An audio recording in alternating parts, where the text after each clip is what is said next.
Hello everyone, welcome back to my YouTube channel. मैं हूँ आपकी आकांक्षा दीदी और आज हम देखेंगे हमारा HTML के सीरीज में से प्रैक्टिकल नंबर 8 जो कि है ऑर्डर एंड अनऑर्डर लिस्ट के ऊपर। आज हम जानेंगे कि ऑर्डर लिस्ट क्या होती है, अनऑर्डर लिस्ट क्या होती है। Let's begin.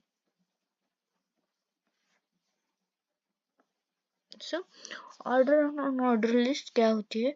ऑर्डर लिस्ट हम OL से डिस्प्ले करते हैं, जिसमें ऑर्डर में हमें नंबर्स, रोमन्स एंड अल्फाबेटिकल्स हम दे सकते हैं और अनऑर्डर में हम बुलियंस दे सकते हैं लाइक सर्कल और जो ट्रायंगल के ऐसा। मैं आपको ड्रॉ करके दिखा दूँ। ये बुलियन में ऐसा सर्कल आएगा, ऐसा सर्कल, या फिर ऐसा वाला जो सिंबल होता है, मुझे इसका नाम नहीं याद, ऐसे वाले सिंबल्स ले सकते हैं। अनऑर्डर लिस्ट में होता है। उसका जो कोड रहता है वो देखते हैं। पहले हम ओपन HTML से हम स्टार्ट करेंगे। हिडर में टाइटल लिया हमने प्रैक्टिकल नंबर 8। बॉडी में हमने OL लिया है, यानी ऑर्डर लिस्ट। लिस्ट के अंदर LI हम लिस्ट डिस्प्ले करने के लिए, लिस्ट आइटम डिस्प्ले करने के लिए लिखते हैं। LI में हमने लिया है आइटम 1, क्लोज किया, फिर LI लेके आइटम 2, और फिर ऑर्डर लिस्ट क्लोज की है।